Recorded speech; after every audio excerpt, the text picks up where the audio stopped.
team in the SEC Conference.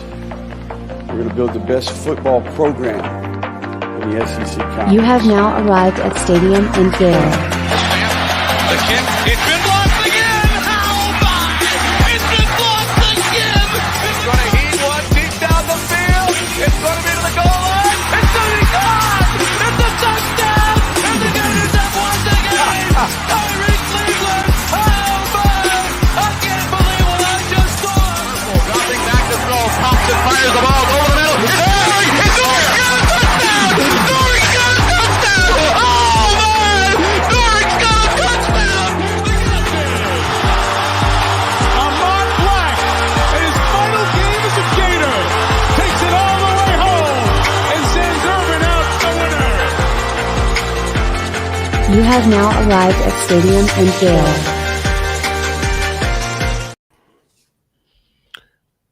Boys and girls, ladies and gents, welcome to another episode of Stadium and Gale. It's your favorite Uncle Silk. It's Dan. And Delatorre. There he is. Oh, sound like Gotcha Bender. party, Nick. Yes, sir. Wow, Hear a lot of, sounds like you went on a bender. Yeah, sure. Yeah. Playing hurt. I'm Ed Reed. I'm hurt, dog. I'm hurt. Oh man, Sounds Nick, beautiful, how man. was it? Great time. Shout out to my guys, Kyle, Shine, Nunzi, Donnie. Had a great weekend Nunzi? up there. Nunzi, Mike Annunziata. Sounds like a mafia guy, huh? So Yeah. it's my boy How dare you. Nunzi here. We don't speak of that, Omerta. Yeah. Okay. But yeah, it was a great time. We got up there Thursday. They had just legalized sports betting, so it was a perfect weekend to be there with like 40 basketball games going on. Shout out to Shine and Kyle. We watched them sweat out a 16 parlay on Saturday night. It was like $10 to win 600. Nailed it. Damn. But good weekend in Nashville. Good music, of course, Dan. Yep. Good food. How was Kane Prime? It's fantastic. Yeah. Just a beautiful, beautiful dinner.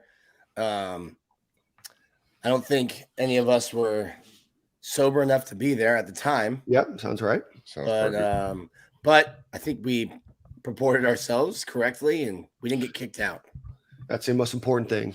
Well, Nick, it sounds like you, from the sound of your voice and from the weekend, the pictures, everything else, sounds like you had a fantastic weekend ahead. So, did you do anything fun and exciting this weekend?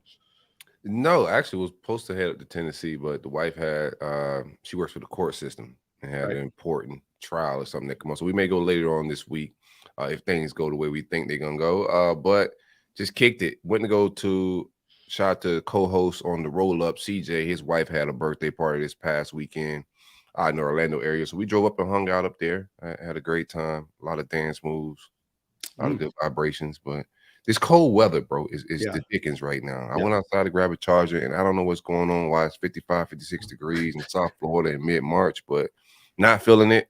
I need some sunshine and some good weather, man, but not feeling the gloomy, cold weather down here right now. Yeah, it was a weird weekend of weather. I think everybody got a little thrown off with the weather. I know the Gators expected it to rain on Saturday, so they moved their baseball game to Friday, and I don't even think that they got much rain.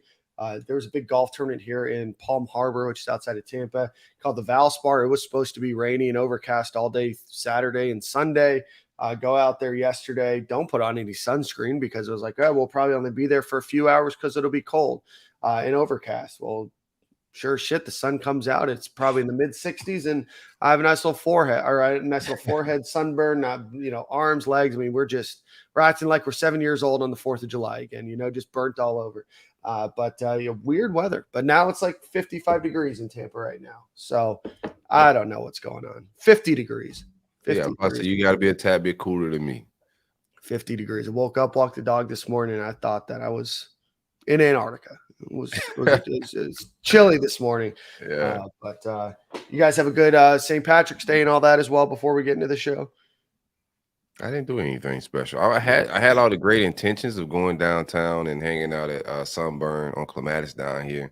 It's always a big event downtown West Palm at O'Shea's and a lot of different the pubs, and they shut down downtown. But just couldn't get around to it, man. Kids started spring break Friday, and they wore me out early. So when it came time to go do adult things, bro, I fell asleep on the couch. Unfortunately. I get it. I am reeling from a Friday and Saturday night as celebrating Mr. Patrick. So as you can imagine, You had a bachelor party on accident, huh? Always. Yep. Yeah. I mean, it's just another traditional, Dan Thompson weekend. But I'm starting to catch up to me. Today I'm tired. I'm exhausted. Don't sound like Nick though. Comes with years of experience preparing. Nick's a veteran in the game. Veteran in the game. Just a young pup. Just got called up from AA. Yeah. Still learning my way. Oh my gosh. All right, boys, let's get on to the show. But as always, want to give a shout out to our title sponsor, Alan Horn with State Farm Insurance. Go visit him at Alan Horn. That's ALANHORNE insurance.com, or give him a call 706-692-2888. Again, if you're in Florida, Georgia, Tennessee, or Alabama looking for auto, home, renters, life, business insurance, retirement planning, give Alan a buzz, 706-692-2888. Last week, we had the opportunity to talk about Billy Gonzalez being hired as the Gators' new wide receivers coach. Nick, I know that was a show that Corey and I did together that you can check out on YouTube if you haven't thus far. But Nick, give us your thoughts on Billy Gonzalez being hired. Yeah, I think Billy's track record is super impressive. Obviously won 2 championships with Florida.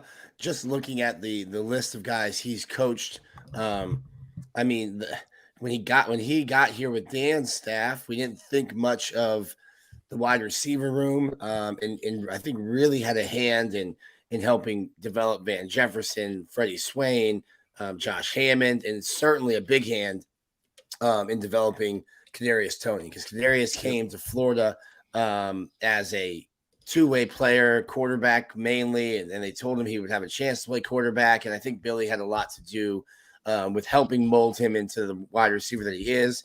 And I think when you look at the guys' reaction that he has coached, they were hyped that Billy was coming back to Florida. The issue is recruiting.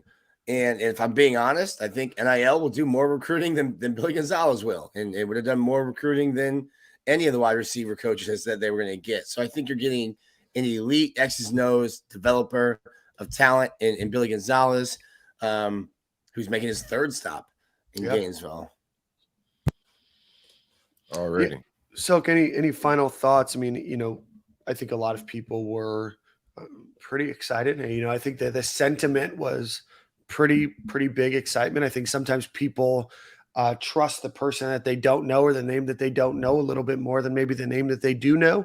I know Billy Gonzalez has been a name that's been around Gainesville for a long time, but also, a name that, there's some frustration about recruiting. I think he joins a different staff, probably a staff that's a little bit more focused on recruiting maybe than the last staff that came in.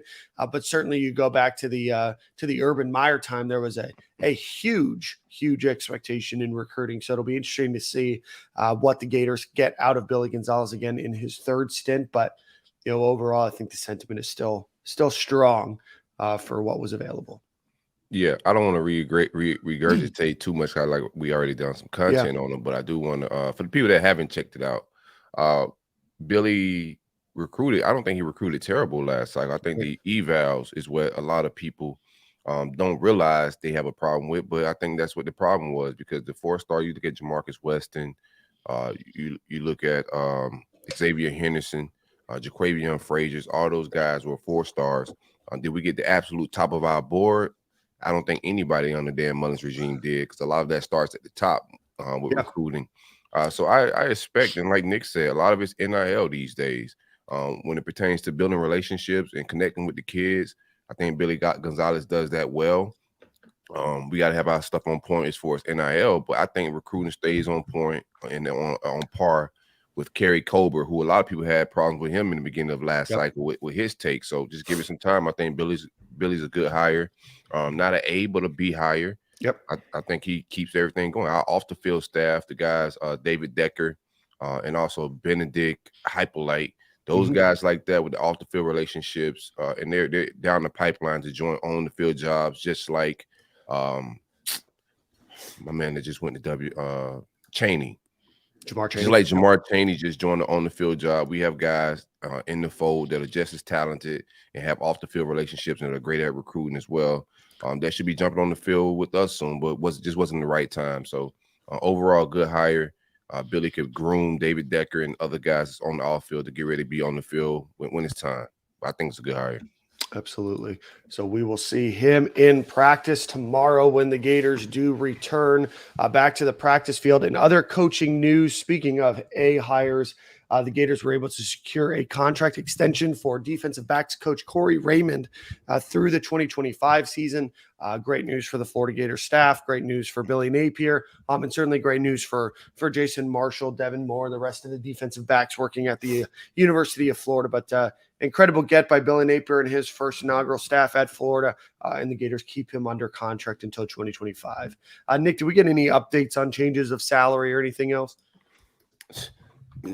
Not me. Yeah. Not me, baby. I was checked out. Good Very for you, good, man. I don't think that there's been a number updated there, but not much can be said other than certainly great to keep him in the fold.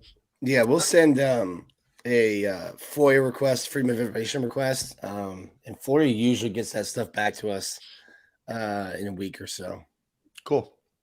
I think that's bigger than the average fan probably knows. They're not familiar with like I was on the edge of my seat thinking Corey Raymond may be gone this offseason, NFL, elsewhere, who knows? Yeah. But for him to get an extension, I think is really big news, man. Absolutely. For coaches like him, I think the biggest I wasn't worried about Corey Raymond leaving to go to, Alabama or Georgia or something like that. College, the landscape of college football on the calendar is just so messed up right now. Corey Raymond's not used to what was the guy's name? Still the cornerback from Tampa, Orlando. He was at Lakeland. Oh, Cormani McLean. He's not used to losing Cormani McLean, and certainly not to a school like Colorado. Right. I think NIL and stuff like that has opened up a lot of coaches' eyes. Or even the way it went down, from what I was told, the way it all transpired, the way it was all, he was kind of led into the dark and surprised at the end. All of it was new to him. Yeah, and I don't know that anything is changing anytime soon with NIL. The way how slowly the NCAA works, and if the NCAA is waiting on the United States government, how slowly the United States government works to change things. So I think a lot of coaches that are good enough will be leaving to the NFL. You just get some nice R&R. Right. Tuesday, you don't have to call a 17-year-old kid who's saying, well, Missouri's offering me $15,000 more. What are you going to do about that? And you're just going to watch film and coach ball. So I was worried about Corey Raymond taking his talents to the league. And I think when you see that he gets the whole room and a contract extension, most likely a raise, maybe we weren't hearing the wrong things about him wanting to leave, and you have to do what you have to do to keep him here. Already. Yeah, I know when they said, about him taking over the whole room, Billy Napier was quoted with Austin Armstrong saying that Austin will work closely with safeties, but he doesn't coach a specific group anymore. So I know that we were waiting for some probably actual confirmation from UF because I think that was just reported and what would happen. But it does seem to me like that is confirmation in and of itself that Austin Armstrong is not going to be a safeties coach per se, might be a little closer to it, but that Corey Raymond would have the entire defensive backfield, which is I know something that we've been excited about and clamoring for quite some time now. So certainly a great get and great keep by the University of Florida with Corey Raymond sticking around. Gators add defensive analyst Cannon Gibbs. He worked with Austin Armstrong at Southern Miss as a defensive grad assistant. He was slated to be the new linebackers coach at Central Arkansas, but it's being reported by Football Scoop that he'll be joining the staff here in a off-field capacity. Some other news, we heard Jaden Hill playing the star position this year. I know we talked a little bit about it last week. We said the season goes as Jaden Hill goes, but always has, and always will. We don't need no. We don't need that again. It hasn't been going well for Jaden Hill, so I need a good season. Let's put it on somebody else's shoulder. Listen, when Dan's right, Dan's right. He doesn't make the rules. He's just shared them with us. Let's readjust them. Let's set some new ones. Need a rules conference. That's it. Yeah. Let's see. I do want to get into, certainly there's not been practice in the last week, but I want to play a little game with you guys now. Want to pick some position battles ourselves, and we'll do this based on who we think is going to get more snaps. And, obviously there's 11 more practices ahead of us for the spring, and then the springtime, and then an entire off season, and then the entire fall practice schedule before the season starts. But want to get you guys on record here. About who do we think is going to play more snaps. Today we'll start with offense and we'll do defense next week. So you guys are wholly unprepared for this segment. That's why I like it. So of the two, who do you think will get more snaps next year? Graham Mertz or Jack Miller? Graham Murder Mertz. Yeah, Mertz mania. I gotta watch what I say on these podcast streets. Got people chopping and screwing the things I'm saying. We only take what you said, bro. We didn't add any words. We didn't take away any words. I believe a lot of context was taken away. I also heard Graham Mertz, Murder Mertz, and Mertz Mania. So we'll see what ultimately is the nickname that we stick with. Murder Mertz for now. It just hits a little different. It's nothing for now because he hasn't done anything. But if I have to pick one that sounds the best, it would be Murder Mertz. Okay, so not Graham Mertz. Mertz? Oh, that sounds all right. Yeah. I wish I could say I thought of that one, but I didn't. All right. We'll see how he plays. I'm just on Mertz Mania right now. All right. We have a running back who will get more snaps, not more yards, more snaps. Montrell Johnson or ETN? That's tough. Wasn't prepared for this. It's a tough one. Put some thought into it. Same Montrell. Montrell? I'm going to go with ETN. Montrell had more last year. A little bit older.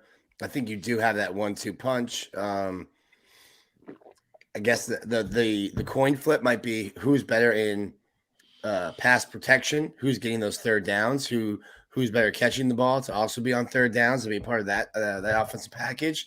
The more packages you can be in, the more snaps you're going to get. So if they have questions about you pass blocking, you're not going to be in on third downs. Right. So you're taking yourself off the field just by not being ready. And that's something Trevor Etienne had said when I got here. Pass blocking, not necessarily how to block, but who to block on a play was something totally new for him. And that happens to a lot of high school running backs because if you're a running back that's good enough to go to a University of Florida, your high school coach is probably not wasting time having you block. He's just handing you the ball. So Trevor will get better at that. I think that's probably where Trayon Webb is right now. Never having really been asked to block in his life. So I think, Trevor will get better in that, but Montrell, I think, will get more snaps. I appreciate the breakdown, Nick. Give me Montrell. All right. So I'm going out on a limb here. I think they go hot hand. You could go either way if it's just a hot hand, but adding in the other nuances of pass blocking, being an older guy, I think talent wise, they're about even, man. You can't go wrong with either guy. Love both of their skill sets, but I go with Trell just because he's older and been with Billy a little longer. Yeah, absolutely. No, I thought Etienne had a great press conference the other day. Had some really thoughtful answers and everything else. So I'm going to go with him for no other reason than to just be a little bit different than you guys. Damian George versus Keontae Goodwin. Who's going to get more snaps? Both clamoring for that right side tackle position. Damian George or Keontae Goodwin? I'm going to go Goodwin just because it sounds close right now. And if it's closer, you go with the younger guy with a higher upside, which will be Keontae Goodwin. So give me Goodwin. Keontae. And shout out to the other Keontae playing well in March. Yep, Keontae Johnson playing well in March. We were watching that on our drive back yesterday. Yeah, shout out to Keontae Johnson. Helps take down Kentucky with Kansas State going into the Sweet 16. Always nice to see a former Florida Gator taking down an SEC rival and keeping them out of March. And with Kansas losing, the Gators are still the only will still remain as the only back-to-back champions since they won back in 2006, 2007. And finally, let's get into tight end. What a First wasted up, opportunity, man. what a wasted opportunity. What a wasted opportunity. Back-to-back champs. We should have, whatever. What you got, Dan? Yeah, last one, Jonathan Odom. That's where I was going. Do want to thank Jason Odom. Had a great interview with him last week, but want to ask you guys at tight end, who do you think is going to get more snaps overall? So we've got pass catching and run blocking, and obviously 3 different types of tight ends here. You have Jonathan Odom, Arliss Boardingham, or Keon Zipper. Who do you think is going to get the most snaps next season? Zip. Let me go. I'm gonna go with one of the traditional guys. Let me Odom. I think Boardingham could push it just because they're traditional guys that could possibly block. I know Zip brings more lead, just snaps and playmaking abilities, but Odom came on towards the end of the season, starting to figure it out a little bit. He's a bigger body, same as Arliss. I think those guys are going to see more snaps. They just got to get more acclimated to the college game a little bit, and this offseason be perfect for it. So I think if not even, I think they get more snaps than Zip on the lowest of keys. Yeah, no, I think I'm going to go Jonathan Odom too. I think that he's going to be a slightly better blocker. I think that he showed that he could pass catch. I think that he won a lot of coaches' credit last season with the couple touchdown opportunities that he had as well.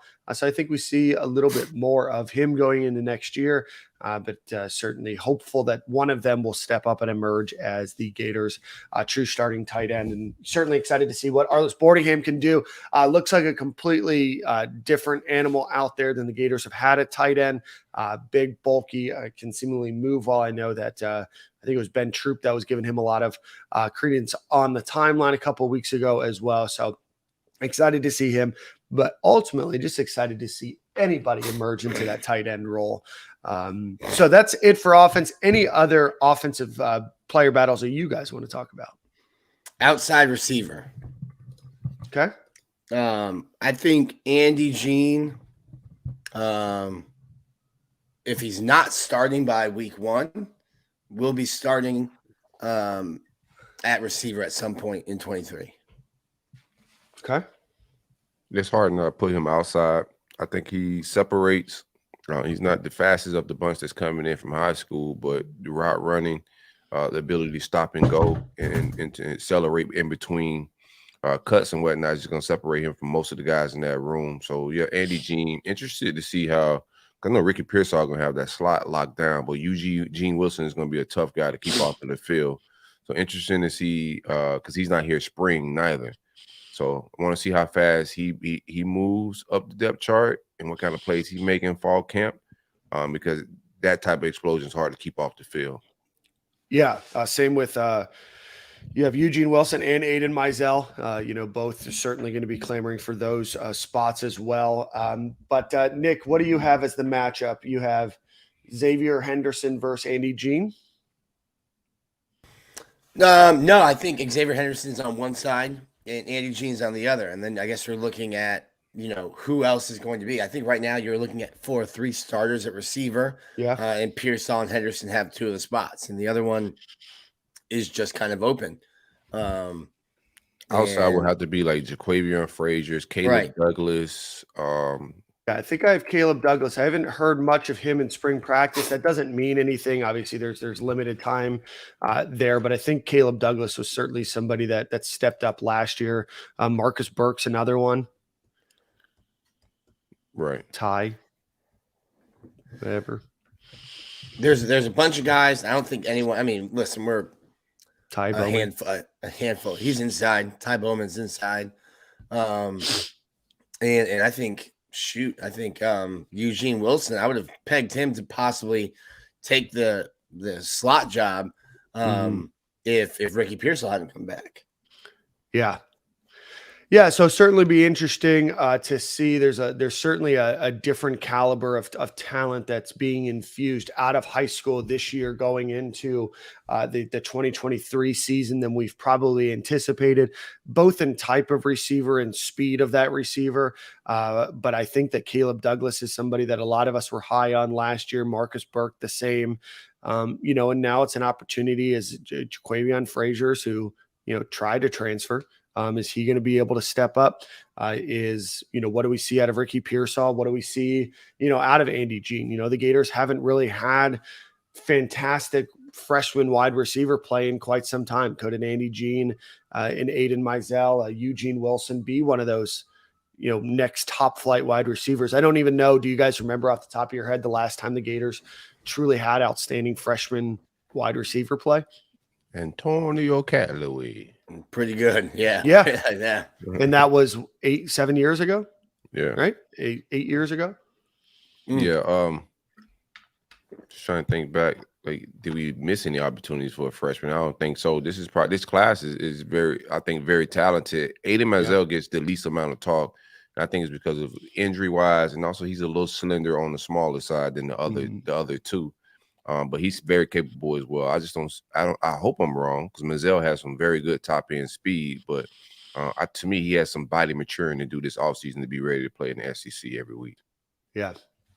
Be interesting to watch, but it's obviously an exciting time in Gator Nation. Let's get into recruiting a bit, but as always, I want to encourage you guys to go check out Gatorverse.io. Again, they are doing collectibles, both virtual or digital collectibles, as well as things, the physical collectibles. But go check out Gatorverse.io.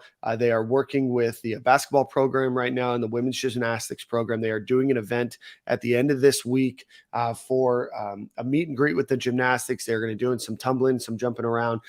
They're in Gainesville on Friday of this week. The Gators women's the Gators gymnastics program, just won the SEC championship this past weekend to top off their regular season SEC crown. So go check out Gatorverse.io and go collect one of the digital collectibles for the women's gymnastics program or the men's basketball program. Before we get into recruiting here, I know the Gators Pro Day is on March 30th. Nick, we anticipate all programs being here? Yeah, I would expect so. I probably won't get that, that full information until the week of or a couple of days before. But with Anthony Richardson probably not doing anything but throwing, sitting on his combine numbers. I know we talked to Gerv, and he's going to be sitting on most of his combine numbers. But you still have guys like Amari Burney, who didn't get the chance to go to the combine, and a super athletic linebacker that teams will want to see, and maybe Ventrell Miller. I don't expect him to be able to do much, but be able to talk to some coaches again. I would expect most of the league to be here to see Florida's Pro Day. Yep. So with that, let's get. What do you think? Real quick, what do you think Bernie runs? Because I think Bernie definitely could have benefited from a combine guy that's super athletic and came in as a DB. And what intrigued a lot of coaches is his speed to be able to move at linebacker or something like that with that size. So what do you think he runs, Nick? I don't know. You think he'd be in the 4.5, like high 4.5s? Yeah, I got him at 4.5, mid 4.5 range. I think that's a little fast. Bernie was fast, bro. I think he's a little fast. Yeah, don't translate on film a whole lot, but I think he's going to turn some heads at a pro day to get him some looks. That's a lot of what the 40 is, though. Like, if you see someone that looks fast on film, the 40 kind of just verifies that for teams. Everyone says, you don't run 40 yards like that in a game very often. It's like, well, they're not asking that. Like, for an offensive lineman, if they're 40 yards downfield, something wrong has happened. Yeah. So they look more at their 10-yard splits, but even if you're an offensive tackle and you're 10 yards downfield, also, like, what's going on? I think they're just looking to verify speed, and Bernie is so fast, but like Silk says, it might not show up on film. So I think a good 40 time for him, teams go, okay, we can work with this. Maybe he just needs to be in a better spot, and we can process work with him faster. Get him in the film room and get him to process information faster, because he certainly is athletic enough to put himself in the right spots. Yeah, it'd certainly be interesting to see. I don't know if I see him running the 4.5. I mean, maybe because it is Gator Pro Day that he will. Certainly hope for the best. I'm telling you, Dan, he was a 4.4 guy coming out of high school, bro. I watched it I seen it. I seen him run and outrun DB because he's a safety coming out of high school. Silk. I've seen him outrun DBs. We'll see. You already set the you set the Look at this. Look at Doubtful Dan over here. No Doubtful Dan over here. Thank you. Y'all switch roles. You went on the bender. Now he negative. I think whatever you want him to run, whatever Florida wants to run, I feel like that laser will be nicely timed for that 4, 5, 6 for him on March 30th. But I'm excited. I think that Amari Burney could be somebody that gets a little bit longer run in the NFL than certainly we anticipated going into last year. We saw some big improvement from him year over year. I think with some good coaching and a good opportunity.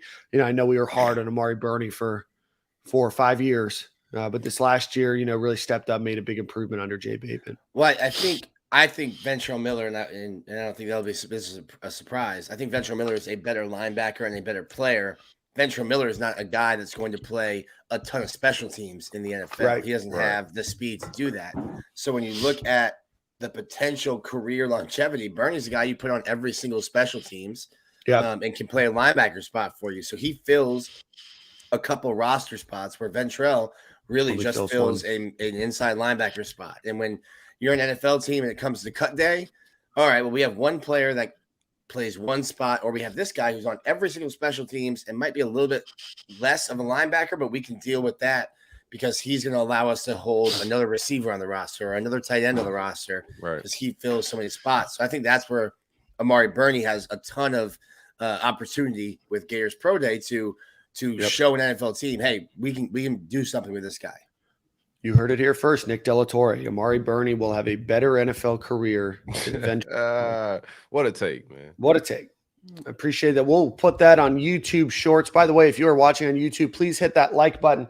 Please hit that subscribe button as well. We're going to try to do a lot more content on YouTube. But again, we do have it on video and audio. Nick Delatorre confirming that Amari Burney will have a better carear than such a hater. Who's a hater? You. Me. Hater of who? Me. Wow. Wow. All of a sudden, you just repeat, you retweet what Nick says, just clarifying for the audience, and all of a sudden, I'm a hater now. Allegedly. Let's see. Let's get into who else do you think gets the opportunity to shine at Pro Day?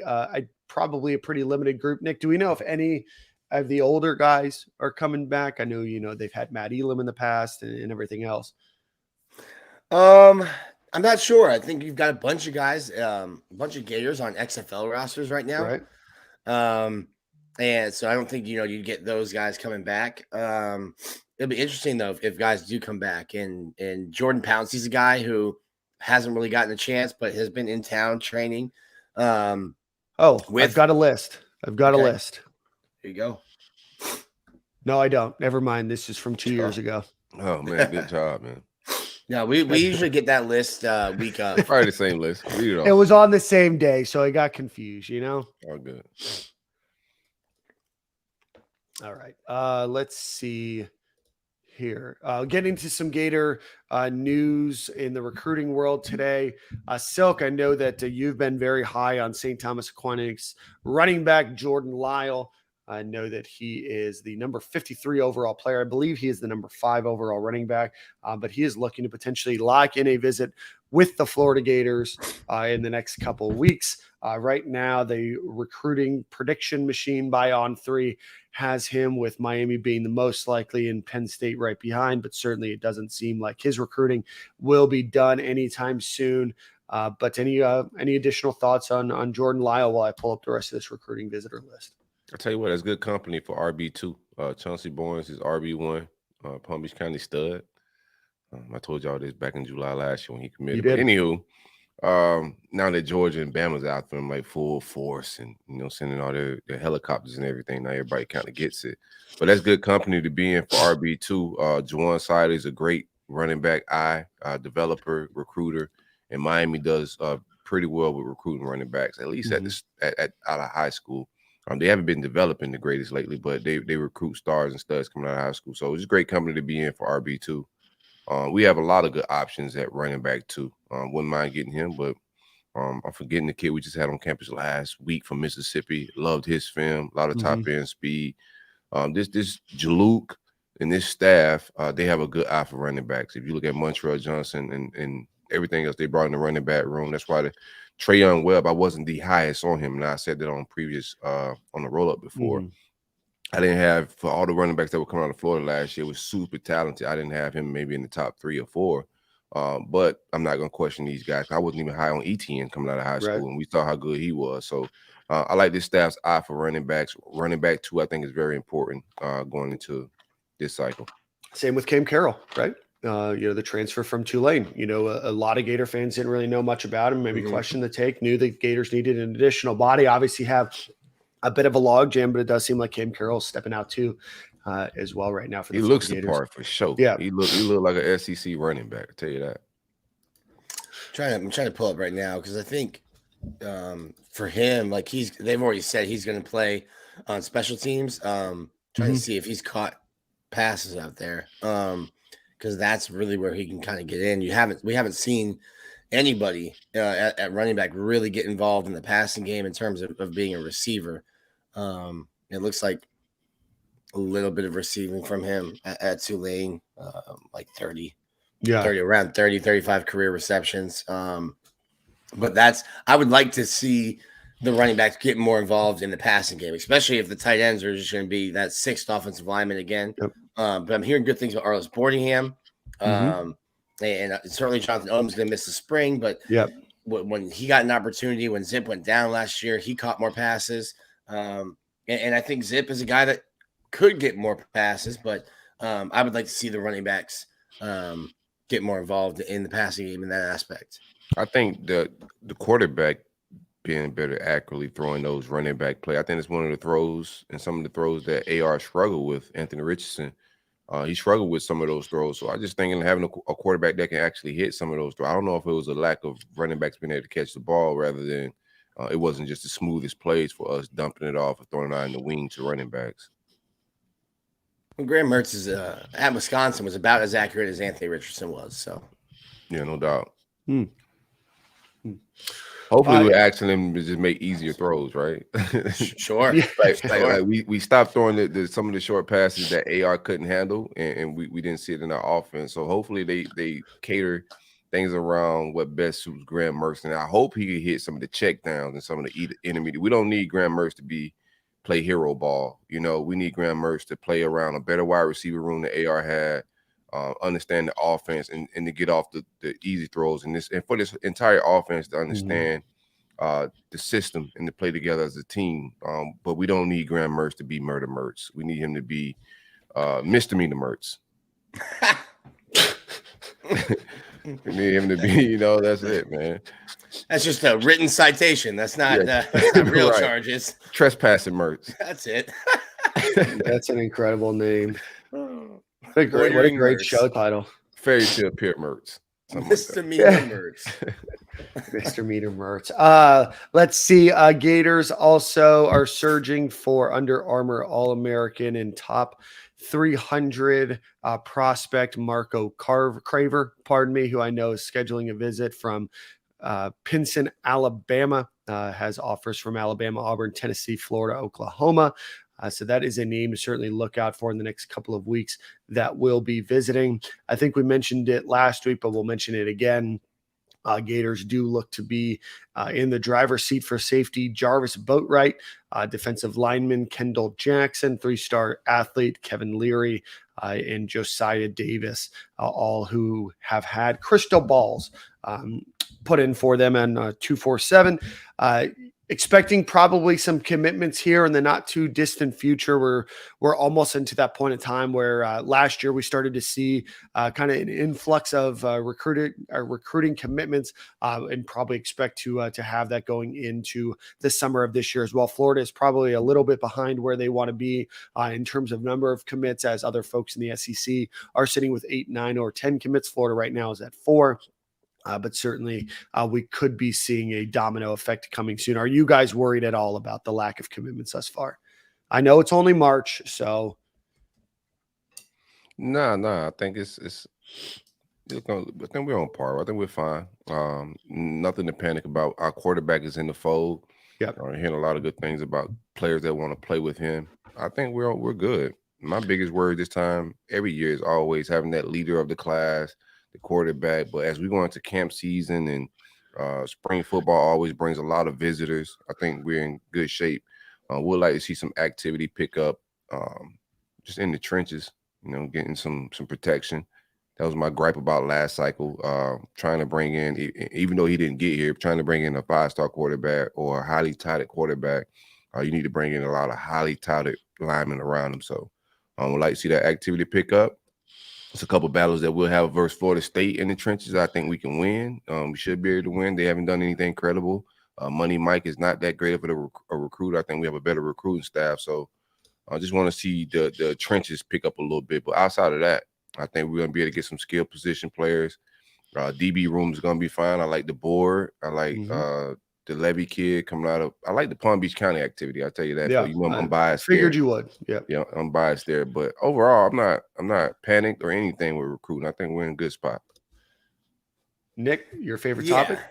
Yeah, it's March 20th. I'm not worried about recruiting right now at all.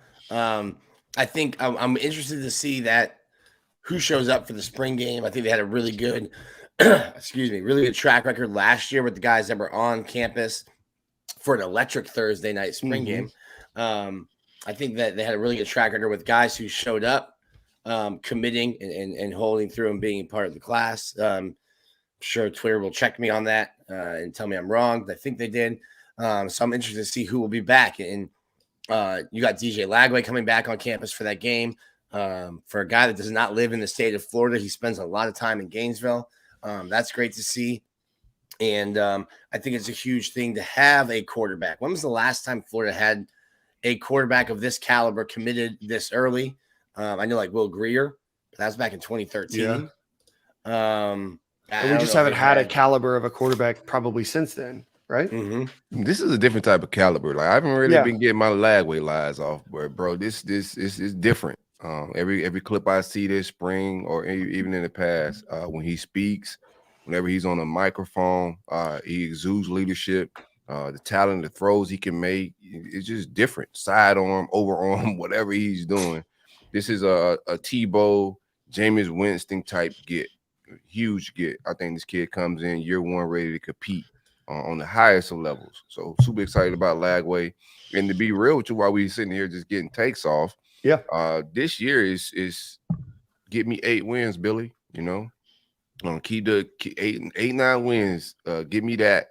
And I think his tenure is going to be fine here because I think Lagway is a career saving or career making type of quarterback. So I think Billy just needs to stay afloat, keep the fans cool at bay this year, and I think we have the talent to do that. But when Lagway gets here, it's on and popping. Yeah, no, I think if Florida doesn't get to the 8 win, and I think that's going to be challenging, right? But it doesn't get any easier in 2024 either, especially with the concept of Texas and Oklahoma, coming to the swamp in that 2024 season. We can talk a little bit more about scheduling here in a second, but this is a tough year going to Utah, playing on a Thursday. Is certainly not, as easy as playing Eastern Michigan.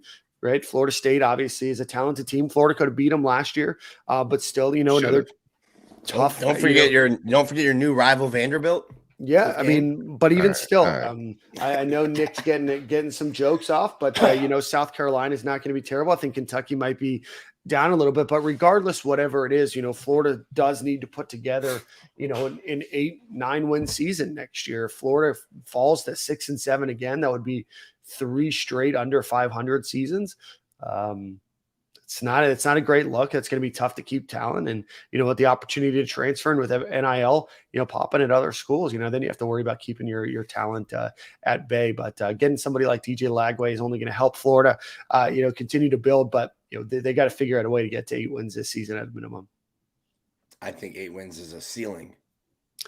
I I mean, I don't disagree that it is a I hard don't know, schedule, man. I and just think Florida's lacking some talent.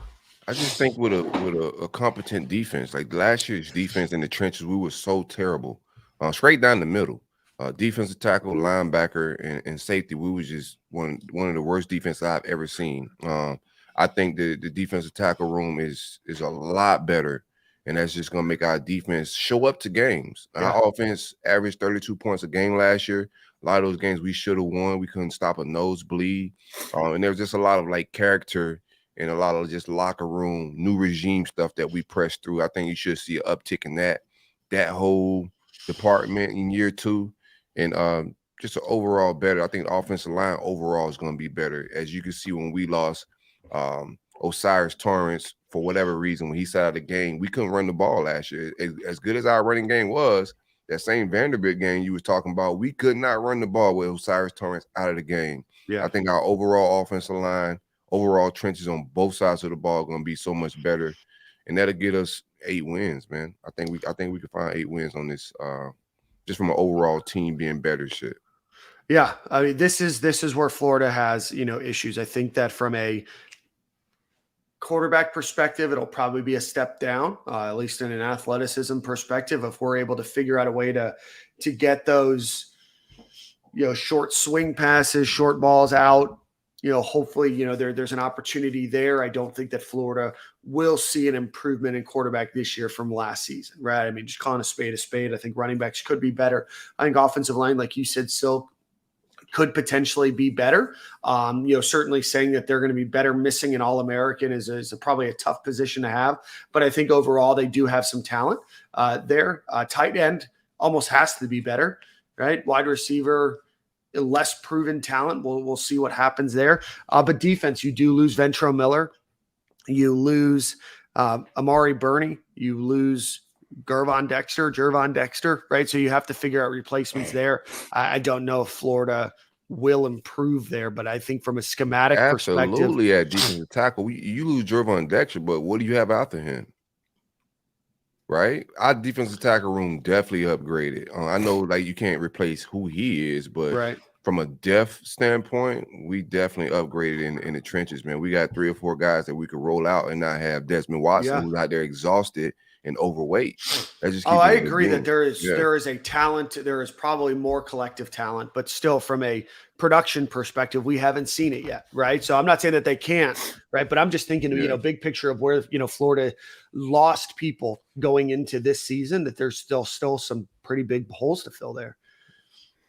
Could those guys that transferred in from Memphis and Louisville, et cetera, come in and do better? Absolutely. But there's still some holes to fill, when you start to think I of don't see no holes to be filled from that team last year, that defense last year. I'm just going to keep it a beam with you. I know we losing Ventrell, shot at him, loved him. You know what I'm saying? But that defense is the worst. The same thing with wide receiver.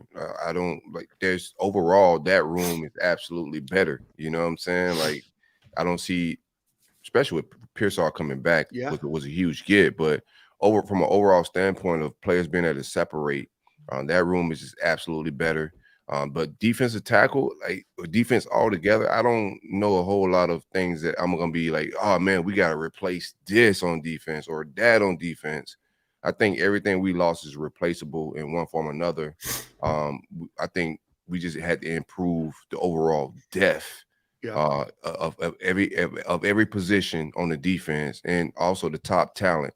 Safety is still a position, and star position, the only positions that I'm really concerned about. Don't be concerned. Jaden Hill's there. Don't be concerned. And Jaden Hill's on transfer watch, man. Him and Weston. Anytime when players start switching positions and moving around at this point in their career, the next move is probably the portal. So it's just one to watch out for. No slight to either one of them. Yep. But when you start moving around late in this career, and we're talking about freshman receivers, we haven't seen anybody play the star positions correctly since Chauncey Gardner left, right?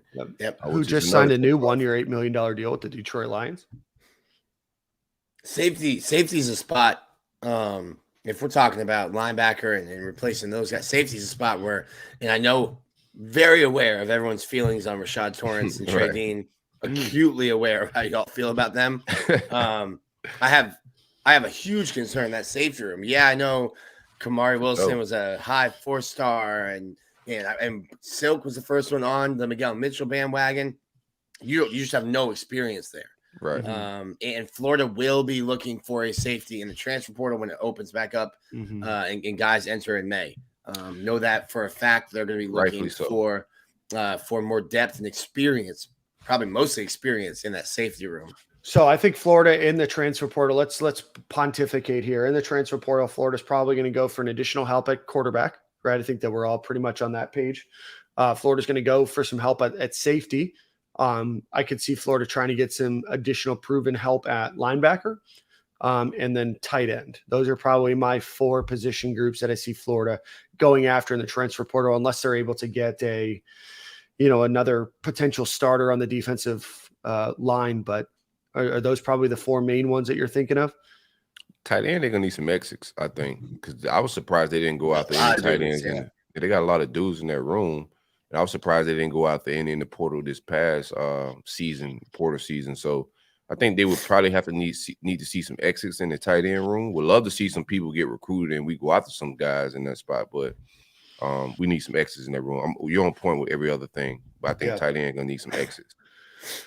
Certainly something to watch out for. I think some of us were surprised that all of them did come back, but we'll see. We got a couple more weeks here of spring practice. I do want to shout out to one of the comments, Jay here, that said, "My first year watching football from Ireland, had to pick the Gators as my team." Jay, would love to know a little bit more of your backstory, but shout out to you listening from Ireland.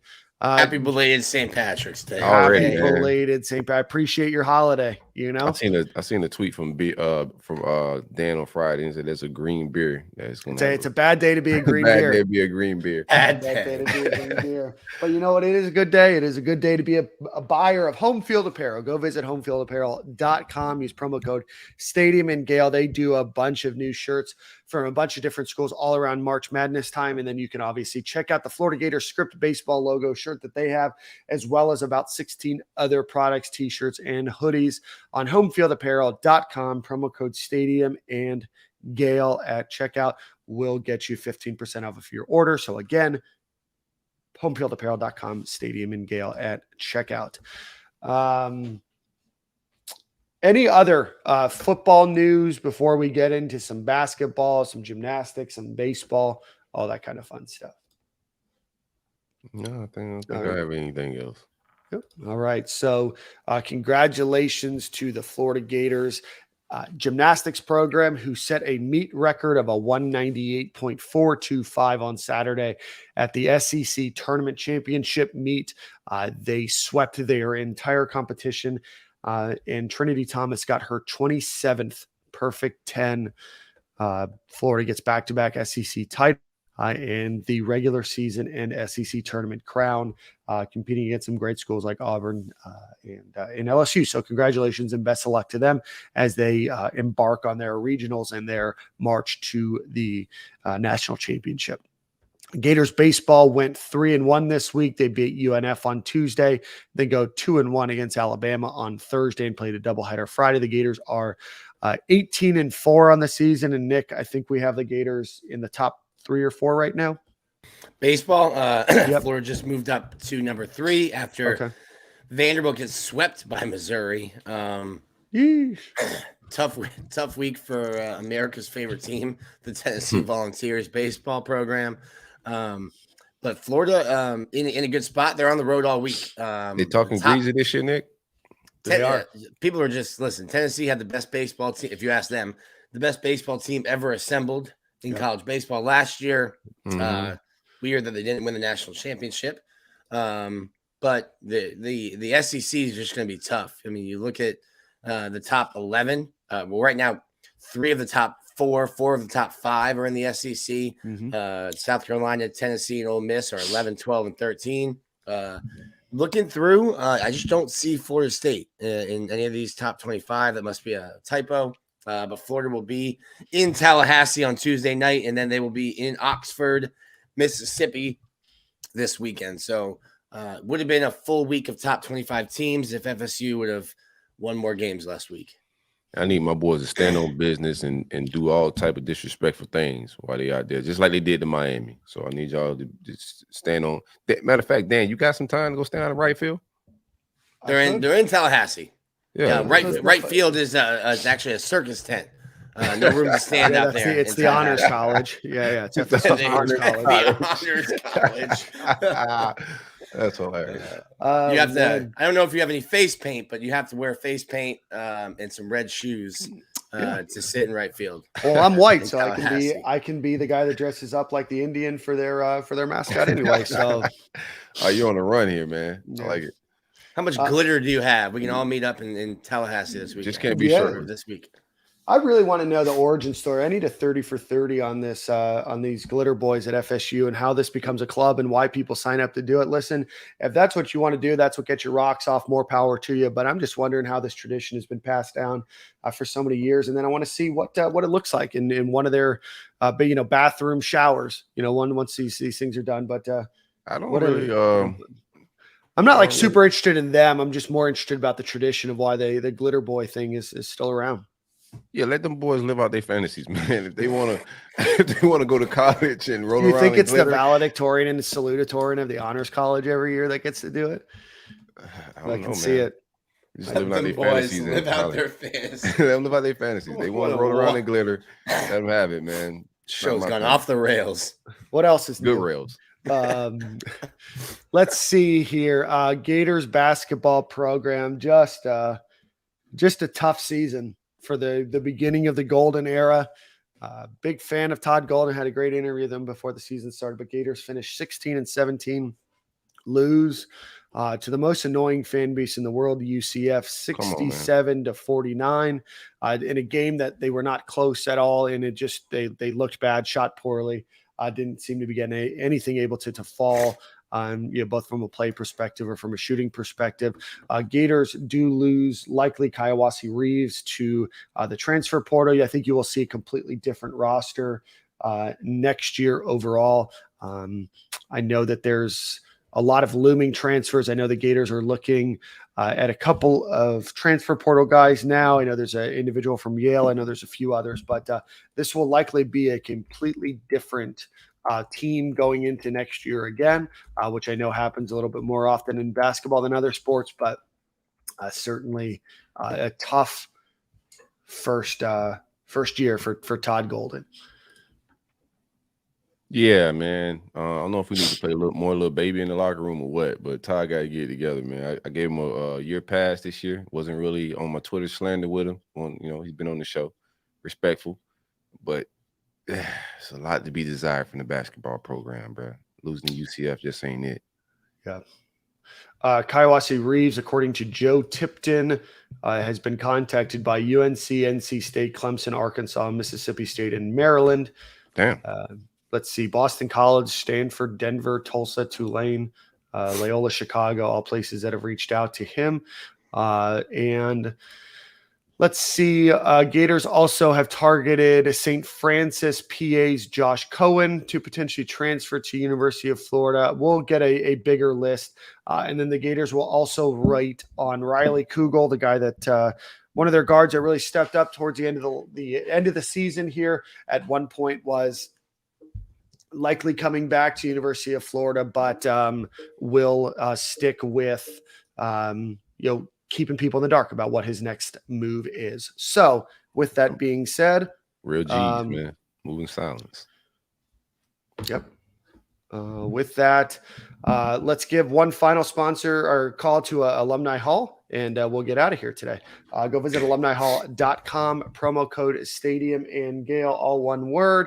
And no, don't use promo code Stadium and Gale. Wait for promo code Stadium and Gale. That's going to be coming out. Go check out Alumni Hall on Archer Road or online. If you're looking for Gators basketball, baseball, softball, gymnastics, whatever it might be, apparel, and then obviously get yourself ready for the new Gators season in the fall with football wear, Nike polos, Jordan polos, and then I think they have some of those swinging Gator polos available online. So go check out alumnihall.com and the Gator fan base are the best in Gator sports. So, Silk, Nick, any final words before we get out of here? No, make sure we clip the Florida State slander. Make sure we clip that up for socials. Yeah, well, absolutely. Nick, I think you have song of the week. Still in my Nashville mood. Let's go with Russell Dickerson. She Likes It. She likes it, huh? Featuring Russell- Jake Scott. Russell Dickerson. She likes it. Awesome. Well, gentlemen, we will. Little ditty for you, Silk. What was that? It's a little ditty for you. A little snapping fingers to it. Oh yeah, Yeah. Russell, sounds like it's my gonna- type of tune. She likes it, bro. You know, you gotta keep the ladies happy. All right, gentlemen, same corner, same time next week. If you are following us on YouTube, please hit that like button, hit that subscribe button. If you have not followed us on YouTube, please go check it out again. YouTube.com, the @ Stadium and Gale. So, gentlemen, we will see you same corner, same time next week. And thanks for everybody that listened, and we'll talk to you guys soon.